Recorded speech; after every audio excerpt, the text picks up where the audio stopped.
vous avez reçu gratuitement, donnez gratuitement. Et lorsque le chrétien averti, qui comprend ces choses, va acheter, il est dans l'hypocrisie. C'est un pécheur, c'est un hypocrite. Voici les vrais hypocrites. C'est pas d'abord les frères qui font ça, c'est l'hypocrisie.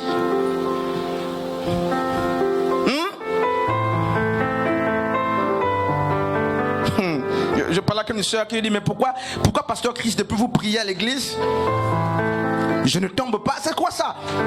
Les autres reçoivent l'esprit, hein? Les autres sont assistés par le Saint-Esprit. Ils manifestent l'onction. Pourquoi je ne tombe pas? Alors que quand j'étais dans l'autre église là-bas, je tombais tous les jours. Et il y avait la joie. N'est-ce pas? Parce qu'après le culte, il y a la joie. Et même, frère, il y a un problème là-bas, n'est-ce pas? Quelqu'un d'autre m'a dit, je suis parti en vacances, et les jeunes filles que j'ai laissées. Mais prennent des crises, comme on dit. Les jeunes filles que j'ai laissées prennent déjà les crises. Effectivement, elles ont la joie quand elles prennent les crises parce qu'elles vous disent les choses. Les petites filles de 8 à 9 ans. Et après, prophétise, je ne sais pas si la prophétie ne parle de sagesse ou de connaissances, mais elle a la joie. Mais pourquoi depuis que je suis chez vous, quelqu'un d'autre, hein, chez vous là, je n'ai pas les crises?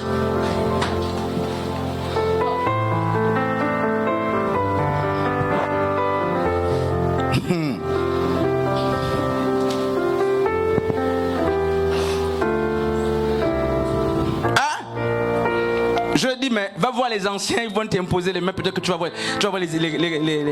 recevoir les crises. Tu peux pas me chosifier, frère. Fais le nganga. Donc il y a un problème. Jésus, je sens qu'il y a des problèmes. Jésus qu'on attend. Tu attends Jésus. Dans quelle position même s'il fallait l'attendre, dans quelle position? Dans quelle posture? C'est dans quelle posture, frère Michael? C'est comment? Tu seras enlevé comment toi? Oui? Il t'enlèvera quand tu seras comment? Pour que tu sois sauvé, il faut que tu sois comment?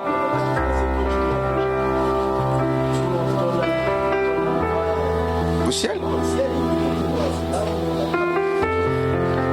Voilà. Amen. On ne peut acclamer le pasteur, le frère Michael. Merci. Et sœur Doriane, n'est-ce pas? Frères et sœurs,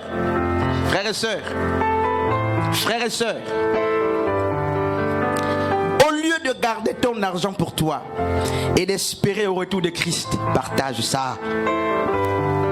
Tu attends en vain.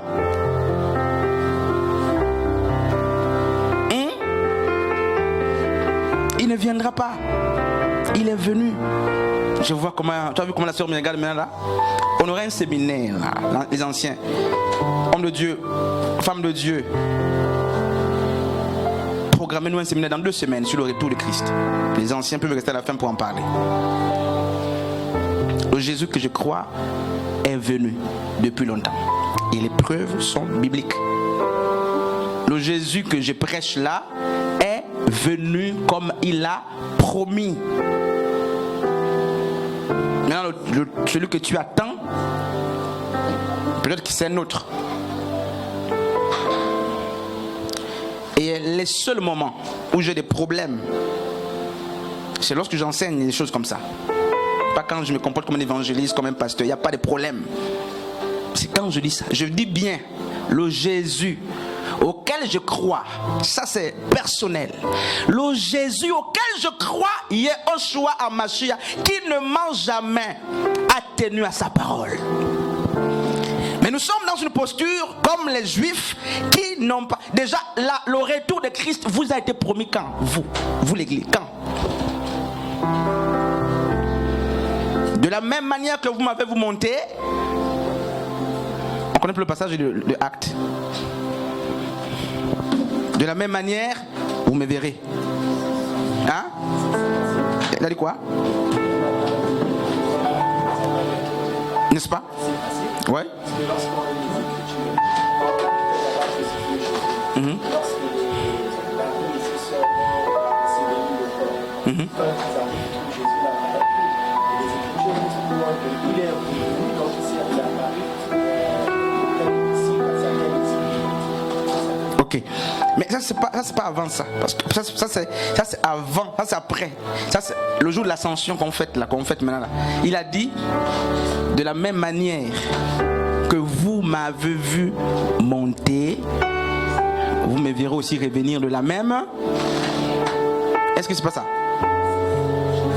De la même manière que vous m'avez vu. Nancy, je sais que tu es scandalisé. Voilà pourquoi ce séminaire sera programmé par les hommes de Dieu. Et on aura tout. Donc, de la même manière que vous m'avez vu monter. Vous là, c'était vous. Vous étiez là. Hein, frère? C'est ceux qui l'ont vu partir qui devaient le voir revenir. Parce que la promesse était dans leur délai, dans leur génération. C'est ça la parole. Maintenant, vous attendez sur quelle base?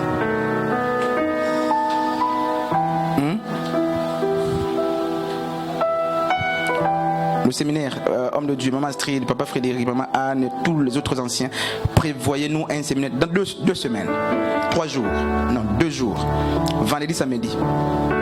Le retour de Yehoshua à Mashiach, ou le retour de Jésus-Christ. Hommes et femmes de Dieu, vous voyez comment je voulais aller plus loin, mais je vois comment, je vois voilà. Donc, on va répondre aux éventuelles questions justement lors du séminaire. Mais ça c'est moi qui le dis, je vais finir. Ça c'est moi qui le dis.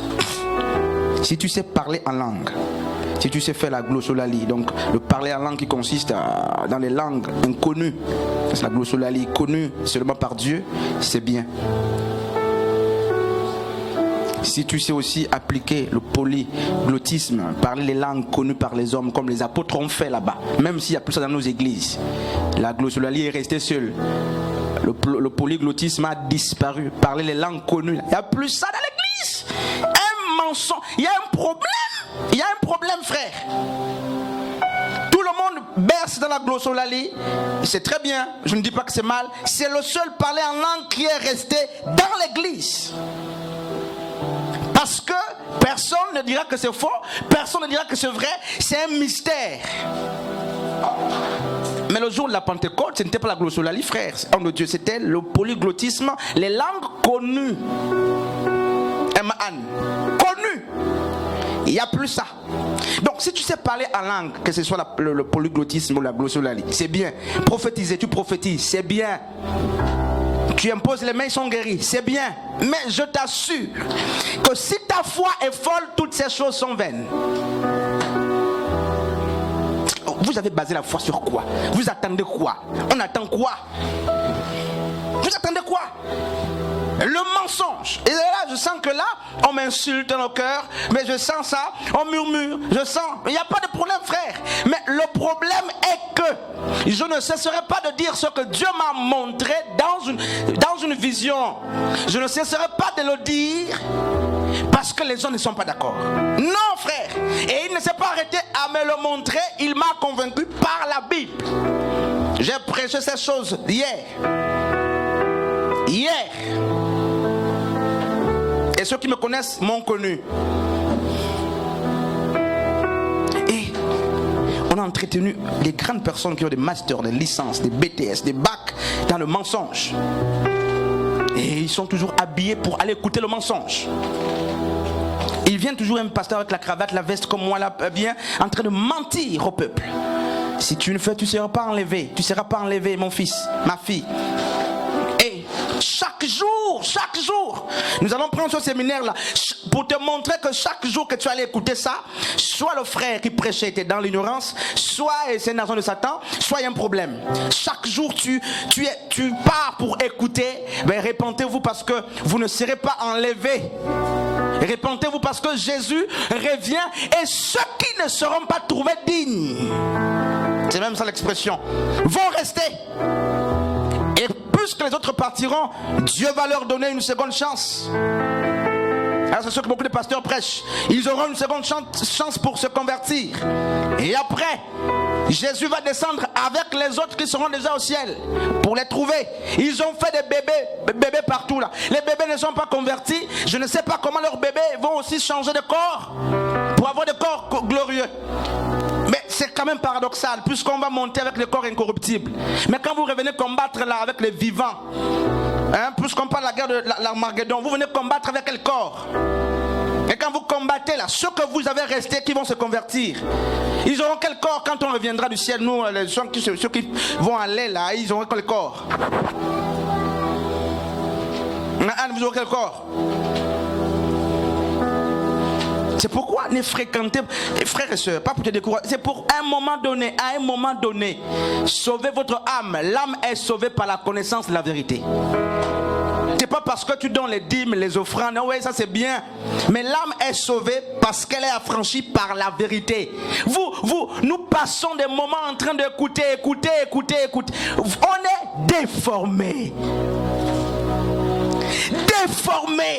Et ce qui te console c'est quoi? C'est les petits chants doux.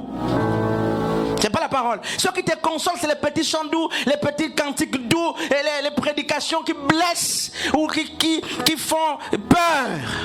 Oui. Et c'est là que les chrétiens justement trouvent leur refuge. Chacun a une peur du jour du Seigneur.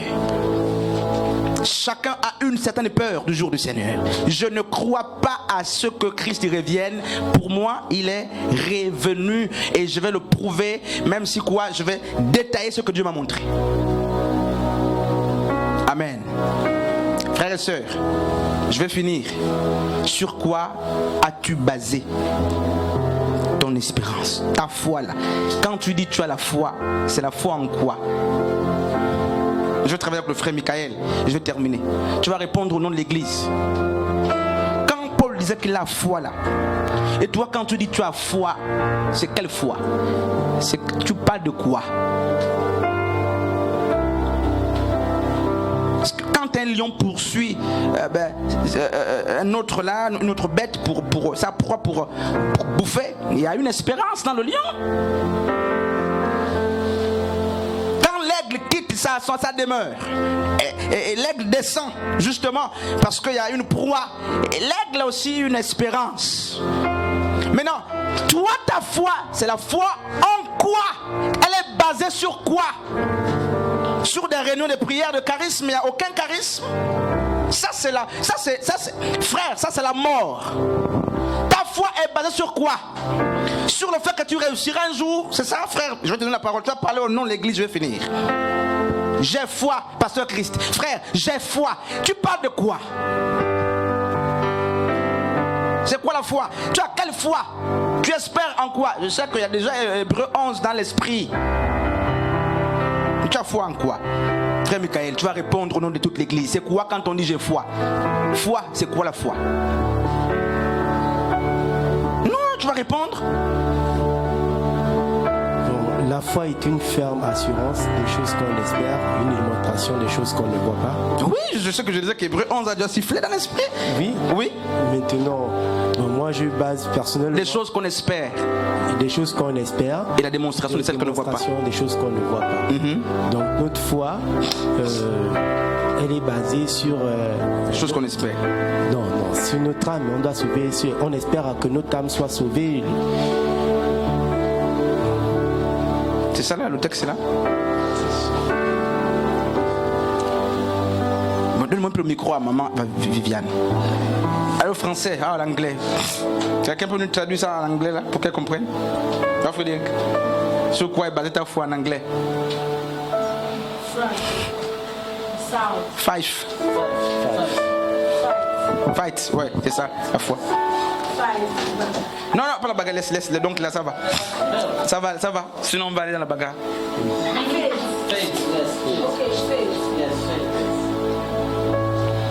C'est dur, je vous dis l'anglais maintenant.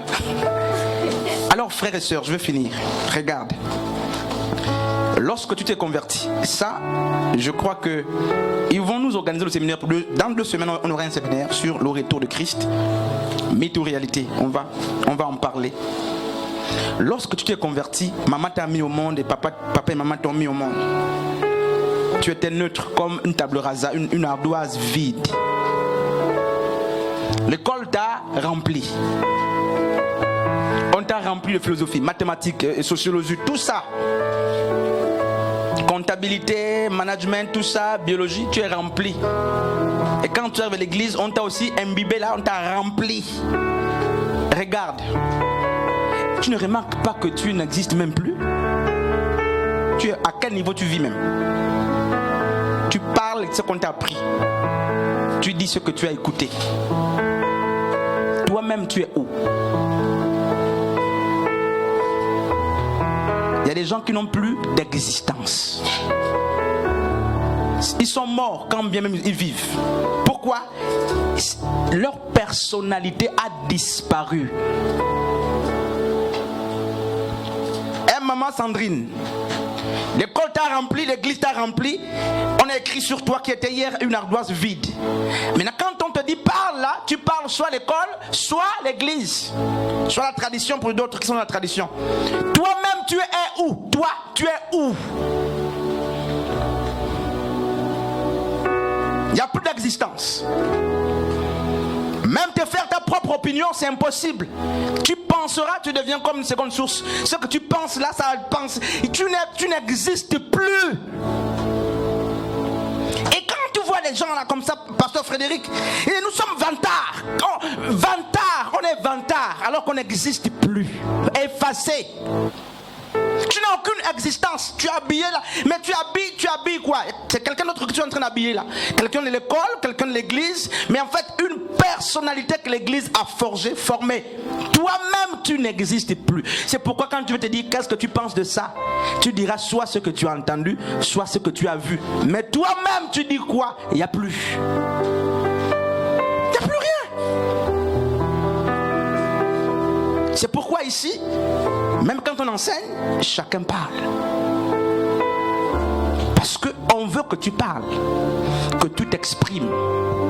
Et c'est le toi que Dieu veut sauver. Amen. C'est le toi que Dieu veut sauver, ta propre personnalité. C'est pas de l'hypocrisie, être ce qu'on est. Soyez ce que vous êtes. Si l'église était constituée des gens qui sont ce qu'ils sont, on devait être très loin. Parce que c'est le maquillage ici là. De la même manière que le fond de teint pour cacher nos trucs. Moi là, parfois je mettais ça à l'époque quand j'étais avec ma mère. Je mettais le fond de teint frère, la barbe, les boutons. Il y a le fond de teint spirituel qu'on met pour imbiber, pour cacher les péchés. Cacher tout ça. Maquillage. Pourquoi l'église n'avance pas? Parce qu'il y a le maquillage. Il n'y a plus les vraies tenues, maquillage, l'habit de brebis, maquillage, il n'y a plus d'identité, il n'y a plus rien. Les pauvres anciens oh. Frères et sœurs, il n'y a plus rien à l'église. Quelqu'un m'a écrit un jour, Pasteur Christ, j'ai fait un songe où Dieu t'a repris parce que tu as changé le message. J'ai dit Amen, effectivement. Mais parce que les oiseaux des mauvais augures me disent de changer le message. Ça, tu as vu clair, sœur merveille est là. Parce qu'il y a des vieux prophètes parfois que Dieu envoie les vieux prophètes pour me tirer.